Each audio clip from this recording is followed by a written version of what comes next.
Hello and welcome to Trending, brought to you by Airtel. My name is Kim Opera, and of course Trending is your one-stop show for everything nice and everything trending. And of course my name is Pascal. Trending brings you everyone that is trending, as you just said. We want a short break right now. When we return, the show continues. Stick around.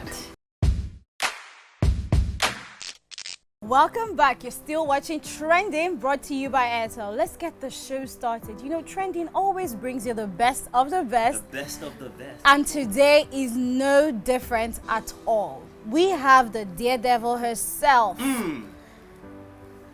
The fearless. Fearless. I have so many words. I have so many words to give. The bold. The what? The confident. Confident. The most inspiring traveler I have ever seen being produced in Nigeria. Absolutely. The first female to ever solo drive from London to Lagos. We're talking about the one and only Pelumi Pelumi, Nubi. thank you so much. The mother of Exactly. The mother of Nubi. That bit. First of her name. Exactly. First of my name. Right. I love it. I love it. I love it. Wow. Thank you for Pelumi, having me. How are you? I'm good.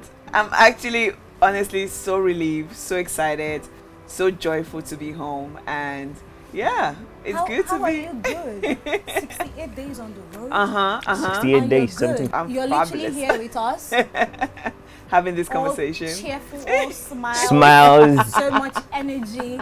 Like how is that even possible? Honestly, you know, once you rest, you kind of all the Right. energy comes back. I probably need a longer time off. Right now, it's kind of doing all of these things I'm doing right now. Yeah. But honestly, it's been adrenaline. I'm definitely running in a lot of that. Exactly. Just the sheer joy of, setting out to do something and actually completing it is just amazing. Absolutely amazing. That's so fantastic to see. That's so fantastic. It is to hear. fantastic. You know, the funny thing about Pelumi is, I actually met Pelumi in Lake Como, Italy last year for a wedding.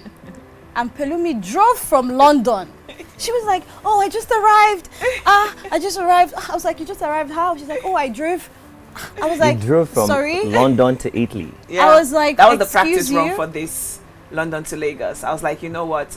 Practice with my car on the ferry, the logistics of just like, crossing through multiple countries. So that was the perfect opportunity. It was summer of last year. Yes. I was like, okay, we're really, really doing this. So once I was able to do that and make it back home, I was like, we are actually doing this. So it was more than a year of planning. So that kind of Yes, shows exactly. from those moments. Yeah. And I was like, oh, next time I'm still on Twitter, oh, I'm traveling.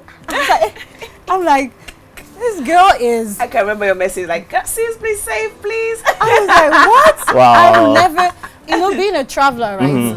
Even just by air. Yeah. We know how tedious and hectic it Yeah, is. exactly. She's not only traveling by road, she's traveling alone, she's documenting, and then she's a female. That's like the worst course. combination ever. Yeah. But showing that it's possible, no matter how much the odds are against you, Yes. you really can do whatever Yeah. you put your mind to. I think that was the message I wanted to put out there. Like, people said it was impossible, the naysayers, but it was just kind of like, if you once thought London to Lagos was impossible and you see Pelumi do it, you saw me cross that line on the 7th of Yes. April, what else in your life are you thinking is impossible and how can you go forth and do That's it? the message, yeah. That is the message. spoken like a pastor's child. Come innit? on. That's we the- got- that's the we message. need offering bags in here. Hallelujah. That's the message. Yeah. I love that. No, honestly, but no, we really need to know, right? How did you come about that? Like, I want to drive from London to Lagos. How did you come about that? The idea, like it wasn't like, I think it was a light bulb moment, but also a progressive thing that I had to accept from that, okay, I'm actually going to do this. I was born in Lagos, Nigeria. I grew up in London, and each time I visited home, it was just like that 6 hours and a half flight. And you're home, mostly December times when I visit, so you live in the cold London and you're in the warmth. So I was very curious about, what about the other countries, West African countries. I was able to do by road from Lagos to Ghana. But it's like all the other places, Senegal, the rest of them, I want to visit them. So Mr. Kunle did it by bike in 2022. And then, per usual, when the man is like, has a woman ever done this? Quick Googling. There wasn't anything, there was people that have done it as a couple or a male or bike. So I was like, okay, I actually want to change that narrative as a woman, that you can be audacious. You can step out of your comfort zone. You can do this, big adventures. It was, those seeds that were planted. And I did a road trip to Namibia by myself in 2022, whereby I solo drive 4,000 kilometers across the whole of Namibia. Then I did Lake Como. So I just realized, I do love road trips, and this was going to be bigger, grander. And I was just like, why not? That's my opinion. When people say why, I'm like, why not? Like, give me a reason why I shouldn't do it. Why you shouldn't do it, and, exactly. Most time they couldn't. So I'm like, okay, we're doing this. Well, my point here is the fact that you're driving from London to Lagos, crossing all those 17 borders, or even more than that. How many borders did you cross? 17? The whole country, the countries that I crossed was 16. 16 borders. All right, so 16 borders. What was that point whereby you felt like, man, should I go back or should I continue? What's that thing that gave you comfort? The quitting wasn't an option. I could rest, but if we had to crawl, I was willing to do anything it took to get to that finish line. The comfort was definitely my close family members and friends that just cheered me on relentlessly, no matter what anyone said. But also the online community that I was able to grow. I started this journey with just 12,000 followers. We're about to hit 300K on IG. Same with TikTok, Facebook, YouTube. Like, we grew so many people that really got invested in this trip. Unfair to quit on myself, but also to quit on these people that have subscribed to it. So yeah, there was definitely a lot of external and internal passion that was just kept me going. I just knew I had to finish it. Why did you decide to do this journey by yourself? I don't think I was able to convince anyone to leave their job for 3 months. Almost 3 months on the road. But was that a thought? Was it? Not really. I do enjoy solo travel. Majority of the 80+ country I visited, majority are solo. So I do enjoy the joy of solo travel. The fact you can do it at your own pace. You're not accountable to any other person. You don't. You're just doing it, and you're finding more about yourself, and you become more resilient and reliant on self.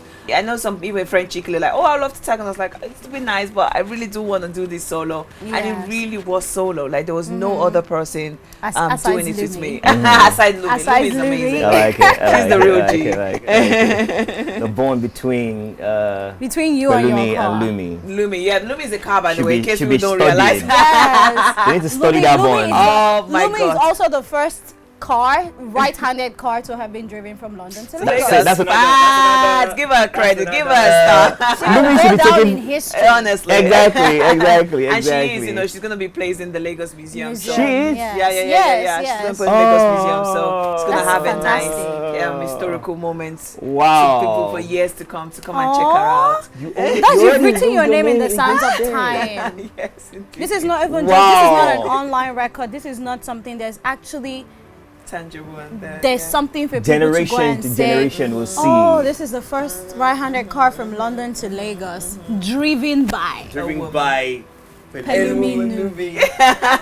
That's fantastic. That's fantastic. Man. Did you also have like a budget for the trip? Because obviously, like, money is a huge factor. Big factor. So when you were taking your costs into consideration for, I'm talking about just the trip right now. Yeah. From the movement of the cars, being put on ferry and all of that. Did you have like an estimated budget for that? So the trip would have cost a lot more than what I spent. Well, I spent about 20,000 plus pounds.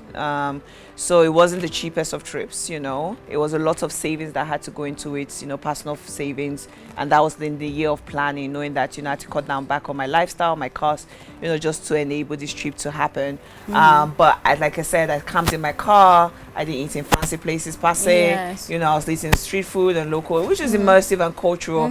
But, if you were going to budget this trip, you're probably looking more into 30,000, 40,000 pounds because you're going through 16 different countries. Yes, but if you're saying 20,000, if someone says, I'm going to give you 20,000, this is our budget, 20,000 plus pounds, and you get to visit 16 countries, I think that's a steal. That's about for 1,000. Anybody that travels, that's a steal because 1,000 each for each country. Right now, just a business class ticket from here to London is about 10,000 pounds. Facts.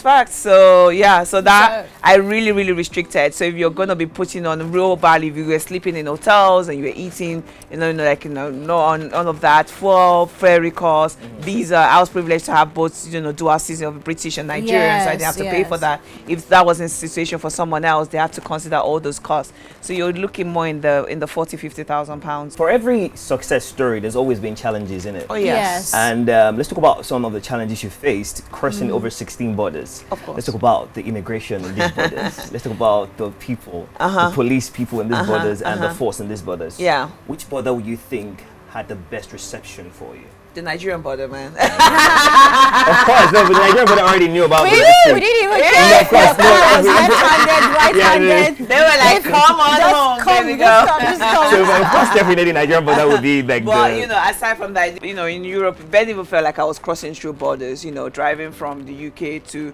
France to Spain, it was just very open road. I was just going from. It was when my phone pinged because I was roaming. It's like, oh, welcome to Spain. I was like, oh, we made it to Spain. You know, Aww. so there was very little kind of, and that's why I want to hope for Africa, whereby they are not. You know, hopefully physical, but so much limitation, you know, free trade, free movement of people. Because it's tough. It's actually tough. It's very hard. Of all the things, you know, being solo, you know, camping, that was the pain, the sore. Like, it was just so difficult going through borders. Like, I'm a bit, you know, I have a lot of PTSD from border crossing. But yeah, it was just difficult. It should be a lot smoother. There should be less bribery, less corruption, less, you know, asking for things that are not, you know, needed just for you money to pass. for you. Exactly. Like, and we're not talking about just because it was a right wheel drive. No, not even that. Like, just just even, let's say I'm not even stop, like asking for, like, that's what ECOWAS is about. Like, it should be freedom of travel. There should not be costs associated with it. That's what ECOWAS established. But the fact you're asking me, and I'm like, okay, can I get a receipt? And there's no receipt. So this is not an official cost, you know? Yes. So just finding ways to actually see what exactly, who are controlling these people, the border controls and the officials. And please don't get me wrong, sometimes it's just a few bad egg. I'm not saying the whole, when I mention a border, 100%. I'm not saying, because I really received kindness from, you know, officials too as well, that were good, that were doing their job and really trying to help a citizen or someone that is trying to cross into your country to showcase it. So there's some good people, but the bad ones just made the experience so bad. Like, yeah. Yes. Would you also say that you coming online to make such these conversations known, did it also help you in your situations at the border? I think so. I think there was definitely, most time I posted when I've left the situation, you know, just so that, it was never in real time, ever. Never post in real time. Just because, number one, safety, you know, number two, you know, people can get quite excited and they want to meet you in person and you don't know who they are, what their background is. So just for safety, I was always back posting, told in real time narrative, but always backdated. So yeah, that definitely, you know, allowed me to pre-plan for certain places. So when I'm posting about this border, someone's like, oh, by the way, that border, they also have issues. But travelers, you know, within the continents have been talking about this. And that's why I think government officials need to not consider their own experience, because they're traveling with official cars and the treatment they receive is definitely going to be different from the everyday travelers. So we need to have conversation with these, you know, people that travel within the continent and say, this stuff is difficult. Like, it shouldn't be this hard. Like, why am I made to feel like a criminal just because I want to come and visit your country? Exactly. You or know? even pass through your country. Or pass through your country. I'm not even visiting. Let me just pass. Through. Exactly. Yes. Why is it so hard? Yeah, it can be extremely difficult. That's really sad. Let's talk about the route that you took on this trip. How did you plan this route? Is this the only route that you can take to get from London to Lagos? And why was this route? Why was it this route? Why was it this route that you took? Because I do remember certain videos that you posted. Like there was even a train when you said this is Mauritania. the most dangerous train in the whole of Africa, and you were talking about that. Like, did you have to go through that train, or was it just a decision you made because you wanted the experience? Yes, I'm crazy, so I didn't have to go through the train. It was just a bucket list thing. It's one of the longest trains in the world. It collects coal and takes it from the place where they mine it to the ocean in Mauritania. It was just something I really wanted to do. So in terms of planning the logistic of the trip itself, there was very option of routes. You know, like I said, I had a particular time of the year I wanted to go, a particular budget I wanted to use, and just the routes in terms of safety. For example, you know, Mali and Burkina Faso was some place I wanted to visit, but we know the stuff happening in Mali. You know, I started restricted, and just at the time I just wanted to stick to the coast. So that was it. That was the route. It was like, okay, what's the safest, you know, route onto the western region, to sticking to the coast of it. So that's literally what I did. So I make my way from Morocco, just kept going all the way down Senegal, the Gambia, Guinea-Bissau, Guinea, Sierra Leone, Liberia, Cote d'Ivoire, I've been in Togo, and just kept going that way. So it was different factors, but it was down to what I felt comfortable with, what I've researched by talking to other travelers that have done something similar, and like, you know, use this border, use this route, this is better. But I could have gone through the Algeria way, but I wanted to see more of the, you know, there were just different options that I could use, but it was just based on the personal preference of me to like, I've researched this, I'm comfortable with it, this is what I'm going to use. And there was no point, at no point did you feel like you said, you know, you asked people that have done it before, you researched online. These are factors that are also pertinent to change. Also, change can happen. These people have done it before, doesn't mean those routes are still pliable. You know, this research you're doing is just online. You can get there and they can tell you something else. Different, So like, did you have such challenges on this trip, like the routes that you already like, okay, this is the planned route that I have? Were there challenges at those routes aside the border patrol and whatnot? Did you get to like a road and be like, oh my god, this road is not pliable, or this is not pliable, and how were you able to go around that? So yeah, that's a very good question. So in terms of Guinea-Bissau, so going from Guinea-Bissau into Guinea, if you're sticking to the coastal region, there's literally non-existent roads. So I had to reroute where I had to go through Guinea itself, so drive through the country, Guinea-Bissau, and then connect back again. So it's almost like adding more miles to my original plan. But again, it's just kind of researching in person in there, keeping up with the news. So as I'm staying in one country, I'm watching, tuning into news in the next country I'm going to. You know, when Senegal was having its election, what places are safe to visit, you know, is our car safe? So you really have to be proactive. It was a lot of work. Like wasn't a lot. And I guess, you know, my research, you know, my PhD research, and just kind of that research skill kicked in, that kind of researcher kicked in, that, okay, what do I need to be reading? What do I need to be up on top of? Who do I need to be contacting? And I wasn't big. One of the questions I wanted to ask was that, as a normal traveler, no connection, no people, can you travel through your continent? And sadly, the question is no. We need to contact our embassy. You need to let people know, because the embassy stepped in, and I have to shout out to them because they really did help me in a situation whereby I was stuck at the border when I had the car accident. It was the embassy that stepped in. But I've always thought, you know, when I was growing up, I knew American embassy, where you go wake up 4 a.m., try and get a visa. That's my connection with embassy. But there's a bigger arm of it. There are people that are literally your ambassadors. They're fighting for your rights in these countries. So you could contact them and say, I'm in trouble, help me. And that is their job. They will literally drop everything to come through for you. So people don't realize that. And I travel so many places, I've never had to contact my embassy, but it just seemed to be the culture and the norm that you need to go with people and like, oh, I know so and so. You know, and I'm like, I have a valid visa, but clearly that's not enough. But that's not enough. It's not enough. Yeah, I love the fact that you talked about your PhD and in research and all. Meanwhile, students that buy projects, you should stop it. You have to make research. But let's talk about the connection with Lumi and you and the roads. Traveling with her in all those places, what were the challenges you had with that? Because of course, firstly, man, you know, you can't use one particular tire. I don't know if you use I actually didn't change my tires. That's one miracle I had. It was a promise to God. I literally was like, let me know you're with me. It was almost like a weird promise we had.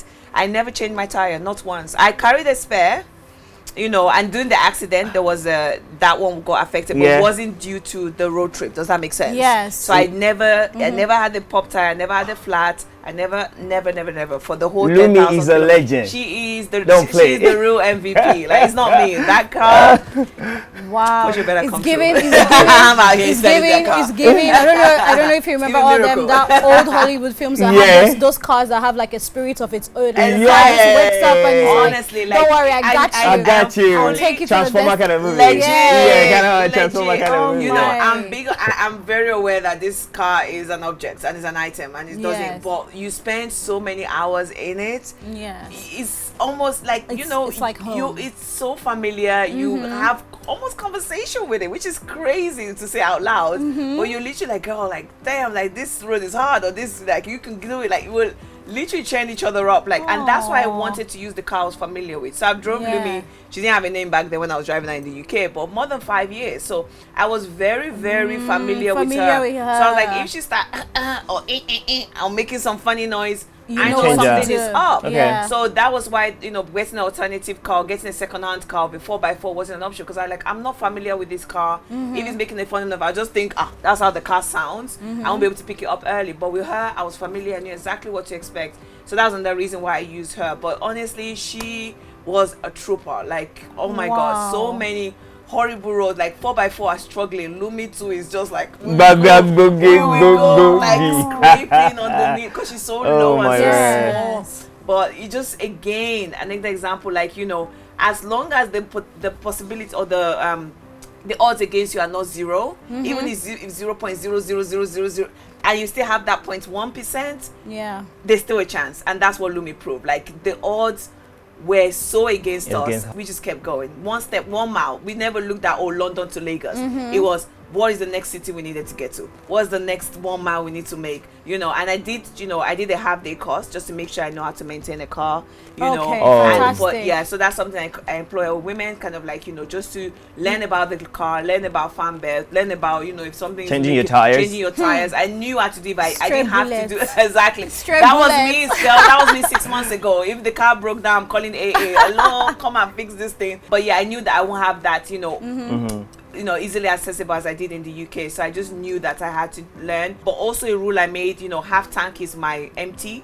So just making sure that I wasn't restricted. Half tank is your empty. Too important. And also just, I think those are the kind of things I put in place for her and checking her. So before we left every country, we went to the mechanic just to check. You know, I know what I've learned, but they are also still professionals. Yes. They might pick up on something I might not pick up on. So those were the 3 things I kind of put into place for her maintenance. And she did good. No, she did good. She did fantastic. That's fantastic. Was there any point in time that you feared for your life? It was a funny one. I'm so sorry. I don't know why this came to my mind. But I was wild camping, and there were wild dog, but I didn't realize it was wild dog. I just saw something go around my door area. I'm like, yay, I'm about to get ambushed. Like, who are we fighting? I'm in the middle of nowhere. But it was just wild dogs that were curious about, and they were scraping themselves. Like when I opened the blackout curtain, I saw them. But in that moment, I literally woke up like is this the end? Like, hey, done too much. They have come. They have come. They have found you.